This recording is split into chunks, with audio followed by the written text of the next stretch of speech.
Prophet Shaith, peace be upon him, known as Seth in other traditions, holds a significant place in Islamic teachings. Although the Qur'an does not explicitly mention him, his story is preserved through Hadiths and Islamic historical accounts. And then, after the death of Adam, it was his son Shaith who took over the leadership of his father. He was the second prophet of Allah, and Shaith was a gift. Even the name Shaith means gift, as he was given by Allah, symbolizing Allah's compassion and solace for the loss they endured. Shaith was born into a world that was still new, populated by the descendants of Adam and Hawa, after the death of Adam's son Habil.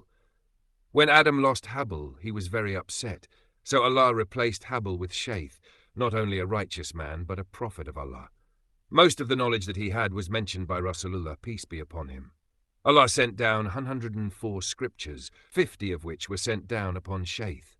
Prior to his death, he lived peacefully with his children in the mountains. Qabil, on the other hand, chose to go to the valleys and flatlands further away.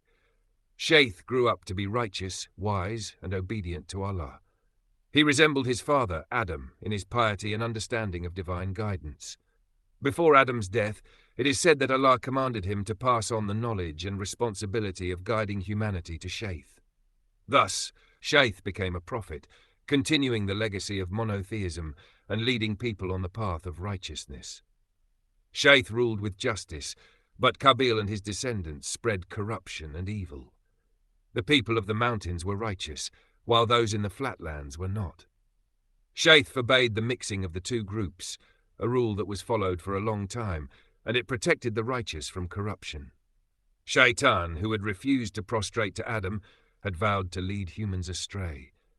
He began by influencing the people of Qabil's side.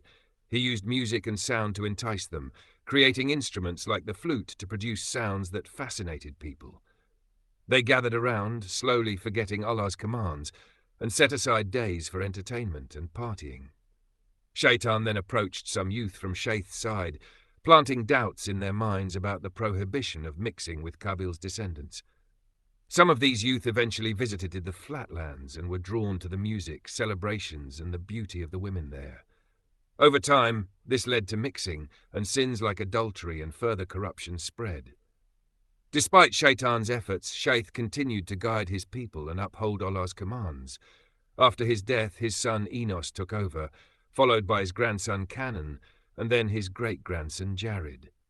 Eventually, from this lineage came Idris, peace be upon him, mentioned in the Qur'an as a prophet of Allah.